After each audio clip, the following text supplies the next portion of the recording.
Welcome back, Digital Slang. Crazy times out there, so stay safe. This is just a quick channel update.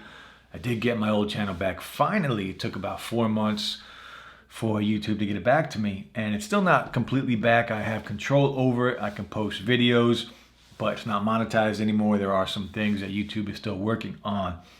So in the meantime, I'm still going to be using the other channel, but I just wanted to let everybody know here that I am in control again. And if you see something posted on this channel, it is from me. And again, I can't post in the community and it's not monetized. So I'll still be using the other channel for most of the content.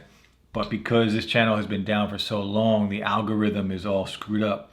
So I'm trying to jumpstart that. So I'm going to be posting some of the newer and older videos from the other channel onto here just to try and kickstart the algorithm and get this channel going again.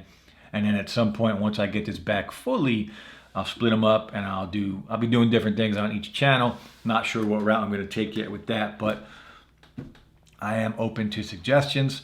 I did drop a poll on the other channel about what you guys think I should do in the community section. But again, I am in control of this channel, so it's good to be back finally. And that's it. Quick update. I hope everybody is staying safe. And that's it. I'll be back soon, guys. Peace.